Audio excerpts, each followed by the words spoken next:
የብልጽግና ባለስልጣናት ከ98 ቢሊዮን ብር በላይ መዝረፋቸውን ተከትሎም ከጠቅላይ ሚኒስትሩ ጀምሮም ሁሉም ተጠያቂ ሊሆኑ እንደሚገባም እየተጠየቀ ነው። መረጃውን ሪፖርተር ጋዜጣም ካወጣ ጀምሮም ጉዳዩም በመላው ኢትዮጵያ መነጋገሪያ ሆኗል። በዚህ ጉዳይ ላይም ፖለቲከኞች፣ የኢኮኖሚክ ባለሙያዎች አስተያየታቸውን እየሰጡ ነው። ከነዚህ መካከል ፖለቲከኛው ሙሼ ሰሙ ይጠቀሳሉ። አገርና ዜጎች በሙሰኞችና ተባባሪዎቻቸው ላይ ፍትህን ይጠይቃሉ ይላል ፖለቲከኛው። በ2018 በጀት ዓመት በ9 ወራት ውስጥ በአገር ኢኮኖሚ ላይ ሙስና የፈጸሙ ከፍተኛ ባለስልጣናትና ታዋቂነታቸውን ተጠቅመው ህብረተሰብን የዘረፉ አርቲስቶች በደመሩ 98 ቢሊዮን ብር መዝረፋቸውና ጉዳት ማድረሳቸውም በኦዲት ምርመራ መረጋገጡን ሪፖርተር ጋዜጣም ዛሬም ፌዴራል ፖሊስን ጠቅሶ ዘግቧል። እንደ ዘበት የተዘገበው የ98 ቢሊዮን ብር ዘረፋ የ2018 ዓመት በጀታችንን 5.16% ገደማ ነው። ይህ ብር ባይዘረፍና ስራ ላይ ቢውል ኖሮ የሚፈጠረውን የስራ ዕድል የሚሸፍነውን አቅርቦትና በአገራዊ ምርታችን ጂዲፒ ላይ ያሳድር የነበረውን እድገት እያጤናቸው ዘረፋው በመሰረተ ልማት ላይ ባለመዋሉ ምክንያት አገርና ህዝባችን ምን እንዳጣንም ፈትሽ። ለቀላል ግንዛቤ ሲባል ዘረፋው ጥሎብን ሄደውን ማህበራዊ ቀውስ፣ የኑሮ ውድነት፣ ያለ አቅም የመኖርና የአስረሽ ምቹ ባህል ሳይካተት ገንዘቡ ብቻ እሴት በሚፈጥሩ እንደ ትምህርት ቤት፣ ሆስፒታልና ፋብሪካ ባሉ የመሰረተ ልማት ተግባራት ላይ ቢውል ኖሮ ምን እድል እንደነበር ለማሳየት የአይን በመጠቀም የተዘጋጀ ነው። በኔ በኩል ለቀመሩ የቀረቡት ግብአቶቹም ትምህርት ሚኒስቴር 1450 ትምህርት ቤቶችን ለማስገባት ባስጠናው ኢኒሺዬቲቭ ላይ በመስራትና መሬትን ሳይጨምር የሆስፒታልና የፋብሪካ ወቅታዊ አማካይ የግንባታ ዋጋን ከግምት ውስጥ በማስገባት ብቻ ነው። በዚህ ልክ የተለያዩ ቀመሮችን በመጠቀም የተጨናገፉ ድሎችን በብዙ መንገድ መፈተሽ ይቻላል። ትምህርት ቤቶች ከ4000 እስከ 4500 ካሬ ሜትር የሚሆኑ በአማካይ እስከ 200 ሚሊዮን ብር ድረስ የሚያወጡ 190 አዳዲስ የትምህርት ቤት ህንጻዎች ከነመገልገያቸው ኬጂ 12 ያስገነባል። በድምሩ 38 ቢሊዮን ብር።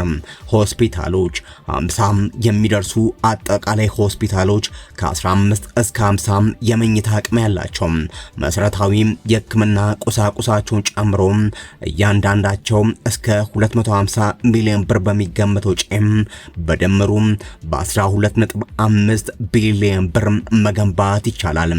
ፋብሪካዎች በምርትና ግብዓት አይነታቸው ቢለያዩ ከ400 በላይ ፋብሪካዎች ለምሳሌም በመቶዎች የሚቆጠሩ ትናንሽ የልብስ ፋብሪካዎችና ጥቂት ትላልቅ የቴክኖሎጂ ኢንዱስትሪዎች ወይንም 3 ኢንዱስትሪ ፓርኮች በ15 ቢሊዮን ብር ገደማ በድምሩም በ45 ቢሊዮን ብር መገንባት ይቻላል።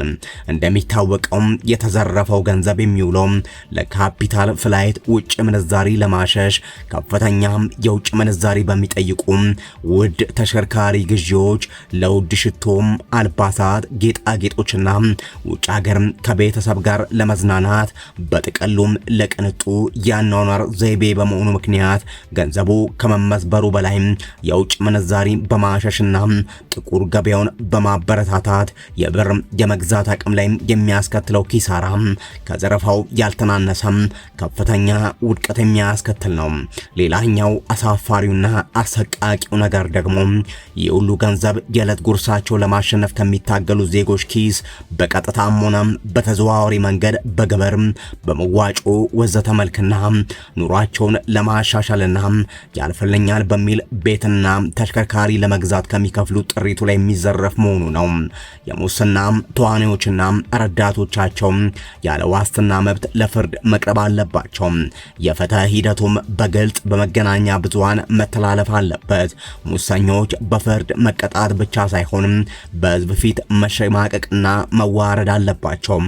የፍትህ ሂደቱም በመረጃና በማስረጃ ተደግፎ ለዳኞች፣ ለአቃቤ ህጎችና ለጠበቆች የሙስና በር የማይከፍት ቅጣቱም የማያዳግም መሆን አለበት።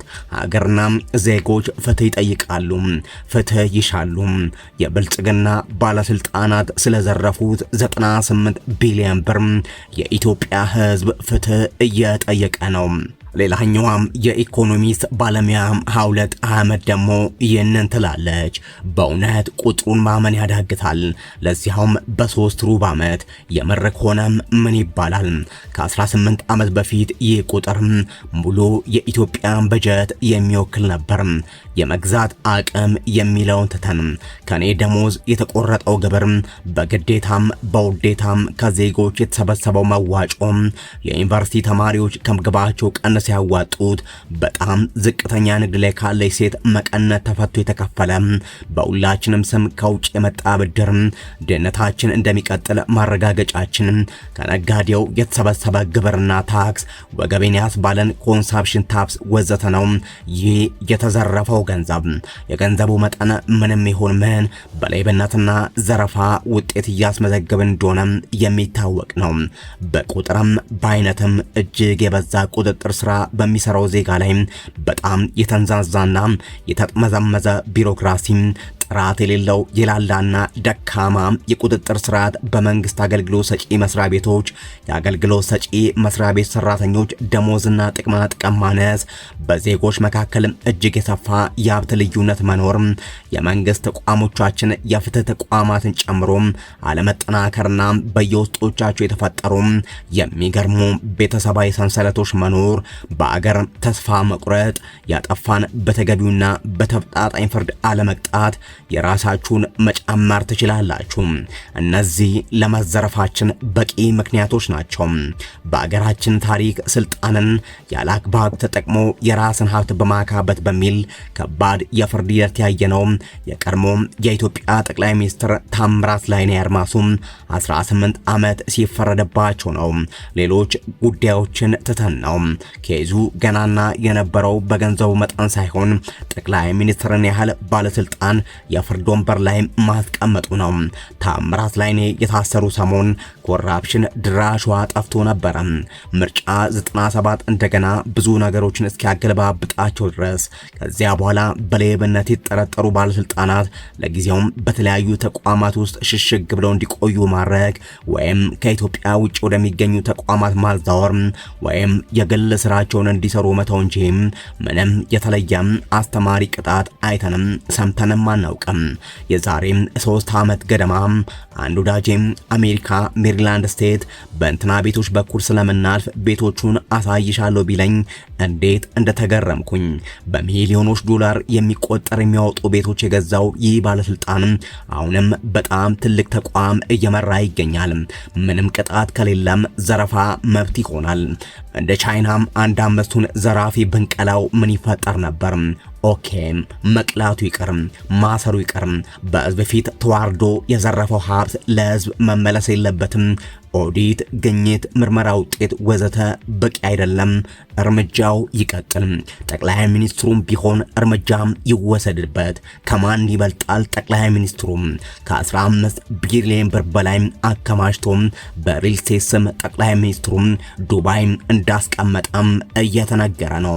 ከጠቅላይ ሚኒስትሩ ጀምሮ ህግ ካለም 98 ቢሊዮን ብር የዘረፉ የብልጽግና ባለስልጣናት መታሰር አለባቸው ይላል መረጃው። ከሸገር ቲዩብ ለዛሬ ያዘጋጀነው ልዩ ጥንቅር ይህን ይመስል ነበር። ሸገር ቲዩብን ሰብስክራይብ፣ ላይክ እና ሼር እያደረጋችሁ አጋርነታችሁን አሳዩን። መልካም ጊዜ ተመኘን።